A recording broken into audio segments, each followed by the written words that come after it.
KBR Inspiratif, terpercaya. Masih kami tunggu untuk Anda yang ingin bertanya atau memberikan komentar di ruang publik KBR hari ini melalui telepon bebas pulsa di 0800 2457 893 dan juga pesan singkat WhatsApp di 0812 118 8181. Masih bersama saya juga ada Mbak Ainun Jamilah dari inisiator Cadar Garis Lucu dan juga Mbak Lini Zurlia dari aktivis gender. Akhir-akhir ini kan memang ya sedang ramai mengenai dark jokes gitu atau lelucon-lelucon tabu yang menuai pro kontra di masyarakat. Karena topiknya juga menyangkut hal-hal seperti kematian, kemudian bencana, dan hal-hal yang memang sebenarnya tuh nggak patut dibuat jadi komedi gitu ya. Nah, gimana dari Mbak Lini dan Mbak Ainun melihat fenomena ini, Mbak? Silakan mungkin dari Mbak Lini dulu bisa. Kalau dark jokes sebenarnya kan dalam ilmu perhumoran ya, karena emang ada ilmunya gitu ya. Dark jokes itu masuk dalam salah satu kategori cabang keilmuannya lah katakanlah gitu ya. Dan memang ada bercanda tentang hal-hal yang dan umumnya memang dark joke itu dia berangkat dari pengalaman si penyampai pesan, si komedian gitu ya, atau yang emang nyampain ini yang dia punya pengalaman tentang itu gitu. Tapi again ya, lagi-lagi kalau bercandaannya itu melampaui batas, dia bisa menyakiti pihak lain, maka nggak bisa juga disebut sebagai dark joke gitu. Saya mau dalam dark jokes ini biasanya yang umum dijadikan bercandaan itu biasanya soal isu gender, soal isu ras, soal isu rasism, kemudian kolonialisme, itu kan masuk ya dalam dalam kategori-kategori ini, dan itu banyak disampaikan dan oleh orang yang memang mumpuni dan punya kapasitas untuk menyampaikan dark jokes itu sebenarnya aku sih bisa ketawa banget gitu. Bisa misalkan kayak yang paling kekinian lah, Trevor Noah gitu, dia sering banget gitu menyampaikan jokes tentang apartheid. Tapi karena dia black people, karena dia punya pengalaman mengalami langsung pengalaman apartheid di South Africa, mamanya adalah orang Afrika, kemudian ayahnya adalah orang kulit putih, mereka dulu melanggar hukum gitu ya. Jadi dia bisa menyampaikan bercandaan tentang apartheid gitu. Tapi orang white people nggak bisa dia ngomongin soal ngebecandain soal apartheid karena dia nggak punya pengalaman dan orang-orang kulit putih lah yang punya legasi tentang itu gitu. Atau misal bercandaan lain soal kehamilan. Aku lupa komedian perempuan, dia di atas stage dia menyampaikan bercandaan tentang kehamilan, gimana susahnya hamil, gimana susahnya tapi karena dia sedang hamil, dia menyampaikan bercandaan itu atas pengalaman dirinya sendiri gitu ya. Maka orang semua bisa tertawa sekaligus merasakan kepedihan apa yang dia alami gitu. Tapi harus dilihat dark jokes, dia menjadi tidak dark jokes ketika gitu ya, lagi-lagi ketika dia tidak pesannya tidak tidak mewakili orang yang tidak mewakili pengalaman sekelompok orang yang dia sampaikan, bukan mewakili, malah dia menyakiti. Jadi kalau udah pesannya atau bercandaannya, jokesnya itu udah menyakiti, mau dia dark, mau dia nggak dark, itu udah melampaui batas. Gitu sih Mbak Naomi. Baik Mbak Lini, kalau dari Mbak Ainun seperti apa nih Mbak menurut Anda? Iya, jadi sepakat sih tadi sama Mbak Lini bahwa yang bisa menyampaikan dark jokes itu sebenarnya yang mengalami itu sendiri gitu.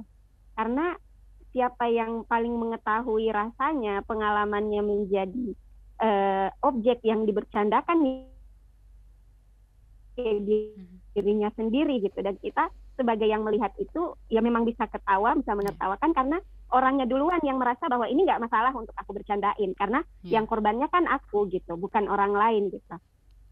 Kalau di CGL sendiri, saya mengingat salah satu joke yang pernah kami sampaikan itu waktu Ramadan kemarin tentang nanyain soal sampai di mana bacaan Quran kamu gitu. Kadang-kala kan seorang di Ramadan itu berlomba-lomba nih untuk nanyain orang sampai di mana bacaannya, sampai di mana hafalannya.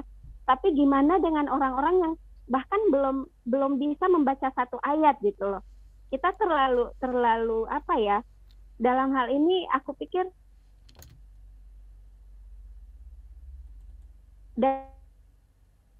di satu sisi kita mau menasihatkan itu ke orang yang belum bisa mengaji. Itu gimana perasaannya gitu. Itu sendiri. Jadi sempat teman-teman Sadar Garut itu mention soal itu, dan banyak yang mengaminkan bahwa iya, bagaimana dengan teman saya yang baru membaca alif batasa saja itu nggak bisa, terus ditanyain udah sampai juz berapa, itu kan kasihan gitu. Baik. Jadi hal-hal yang seperti itu sih yang ini kadang-kala kita nggak nyadar bahwa apakah ini joke atau apakah ini nasihat, dan bahkan merugikan orang lain gitu. Jadi kalaupun mau bercandaan itu boleh asalkan relate dengan yang kita rasakan gitu ya Mbak ya, maksudnya. Nah. Baik, kita ke YouTube Berita KBR. Di pagi hari ini sudah banyak sekali yang ikut berpartisipasi. Yang pertama ada Francisca Ratna. Setuju dengan Mbak Lini dan Mbak Nun, dan saya ingin menjawab pertanyaan. Utamanya dalam bercanda adalah dengan mengenal batas bercandaan.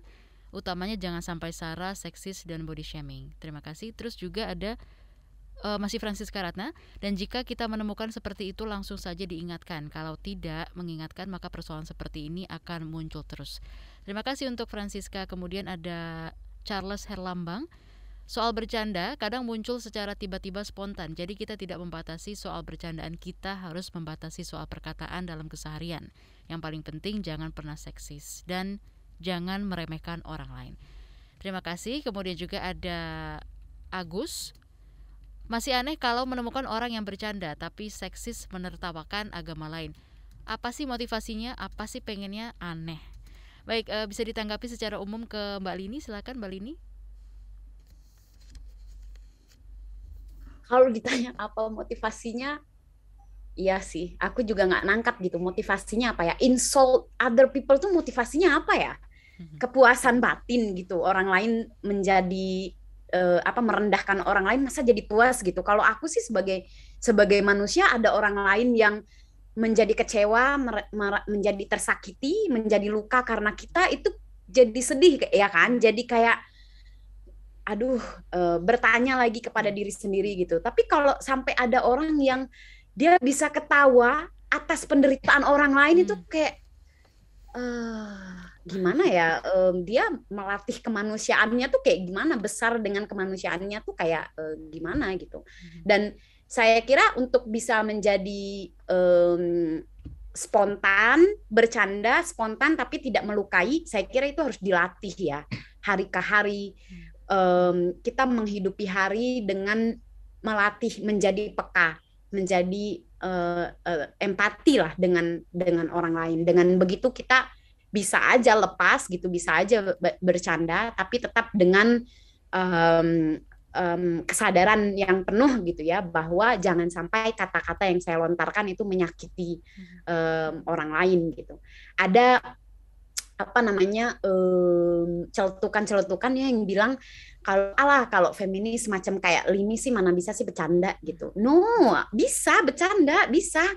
Tapi bercandanya kita tuh dengan penuh kesadaran, jangan sampai bercandaan kita melukai orang lain, melukai perasaan orang lain. Itu sebenarnya yang harus menjadi kesadaran yang kita tanamkan dan kita pelajari, kita hidupi dalam kehidupan sehari-hari.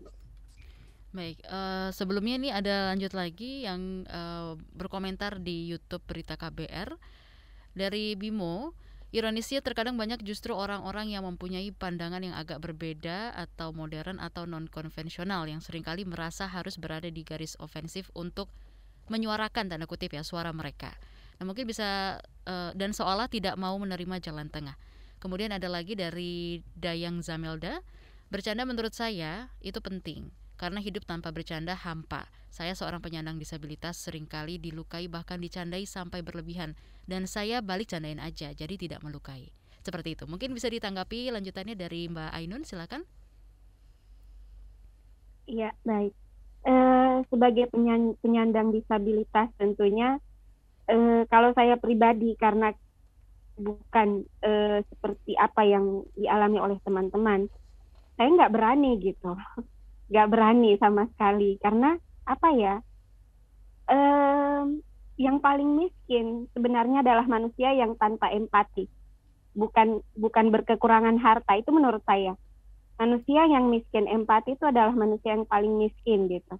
Yang tidak bisa menempatkan dirinya di posisi siapa yang lawan bicaranya gitu. Apalagi dalam hal bercanda ya. Saya orang yang bisa dibilang tipe yang sangat berpikir gitu untuk lebih baik nggak bercanda gitu.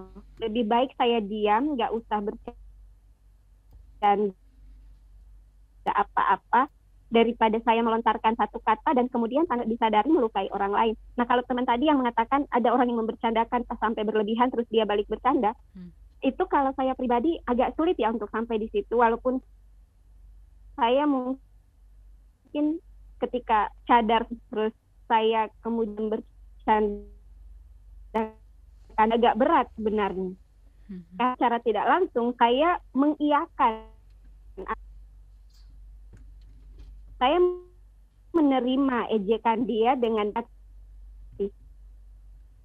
Baik. Mbak Ainun? Dan berbeda sebenarnya. Oke. Ya. Ya, tadi agak terputus namun sudah bisa terdengar kembali. Mbak Ainun dan juga Mbak Lini, nanti kita akan kembali lanjutkan perbincangan kita di pagi hari ini. Dan untuk Anda, kami akan mengabarkan kembali di episode kali ini ada kuis dan terdapat hadiah untuk Anda, yaitu Rp50.000 untuk 2 orang pemenang. Pertanyaannya adalah bagaimana cara kita bisa bercanda tanpa melukai hati orang lain. Jika Anda merasa memiliki jawaban yang tepat, silakan Anda bisa langsung telepon di Bebas Pulsa line KBR 0800 24 57 893, WhatsApp di 0812 11881 8181 dan juga lewat YouTube Berita KBR. Siaran akan terus berlanjut, usai jeda tetaplah di Ruang Publik KBR.